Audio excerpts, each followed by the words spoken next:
Clip number 423۔ اس clip میں آپ سورہ توبہ کی آیت نمبر 2 سے 4 کی تلاوت، ترجمہ، تفسیر قرآن صراط الجنان سماعت فرمائیں گے۔ بسم اللہ الرحمن الرحیم۔ ترجمہ، اللہ کے نام سے شروع جو نہایت مہربان رحمت والا ہے۔ فسیحوا فی الارض 4 اشہر واعلموا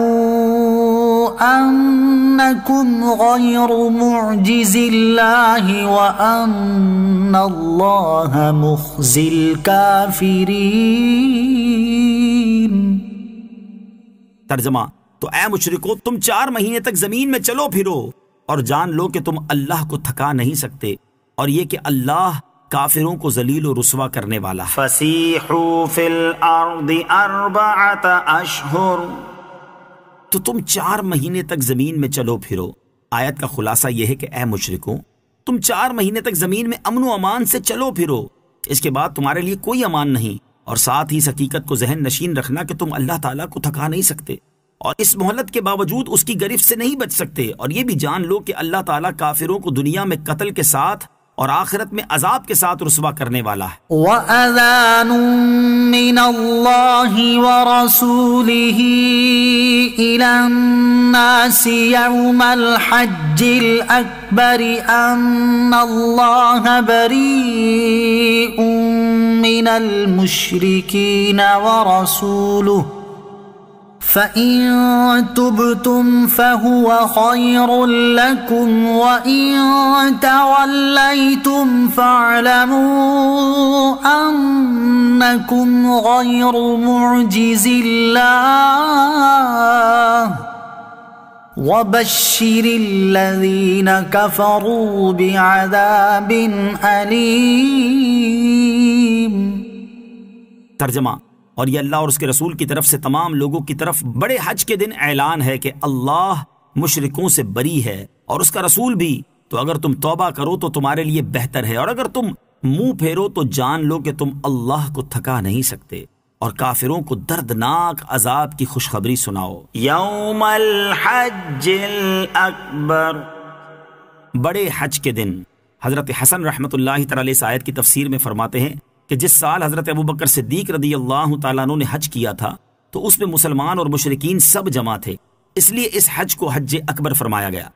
امام عبداللہ بن احمد نصفی رحمۃ اللہ تعالی آیت کی تفسیر میں فرماتے ہیں یوم سے مراد عرفہ کا دن ہے، کیونکہ وقوف عرفہ حج کے ارکان میں سے رکن اعظم ہے، یا اس سے مراد یوم نحر ہے، کیونکہ حج کے زیادہ تر افعال جیسے طواف، قربانی، سر منڈانا اور رمی وغیرہ اسی دن ہوتے ہیں، اور اس حج کو حج اکبر اس لیے فرمایا گیا کہ اس زمانے میں عمرہ کو حج اصغر کہا جاتا تھا۔ حج اکبر کسے کہتے ہیں؟ احادیث اور آثار صحابہ میں مختلف دنوں کو حج اکبر کہا گیا ہے، جبکہ عوام میں یہ مشہور ہے کہ جب یوم عرفہ جمعہ کے دن ہو تو وہ حج اکبر ہوتا ہے۔ اس کے ثبوت میں اگرچہ کوئی صریح حدیث موجود نہیں، تاہم یہ کہنا غلط بھی نہیں، کیونکہ بکثرت روایات سے اس دن کا حج اکبر ہونا ثابت ہے، جبکہ ملا علی قاری رحمۃ اللہ تعالی نے اس دن کے حج اکبر ہونے کے ثبوت میں الحظ الاوفر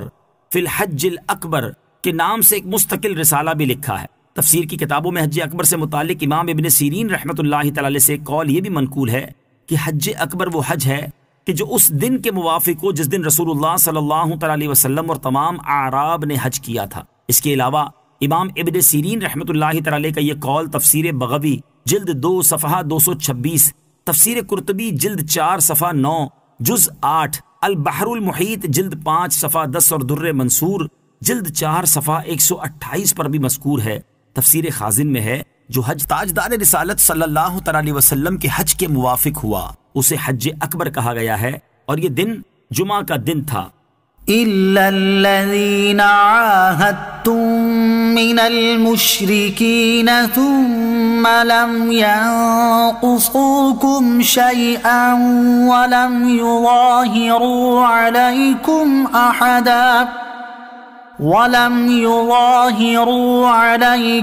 أَحَدًا فَأَتِمُّوا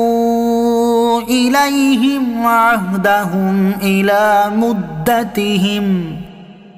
إِنَّ اللَّهَ يُحِبُّ الْمُتَّقِينَ۔ ترجمہ، مگر وہ مشرکین جن سے تمہارا معاہدہ تھا پھر انہوں نے تمہارے معاہدے میں کوئی کمی نہیں کی اور تمہارے مقابلے میں کسی کی مدد نہیں کی تو ان کا معاہدہ ان کی مقررہ مدت تک پورا کرو، بے شک اللہ پرہیزگاروں سے محبت فرماتا ہے۔ ثم لم ينقصوكم شيئا، پھر انہوں نے تمہارے معاہدے میں کوئی کمی نہیں کی۔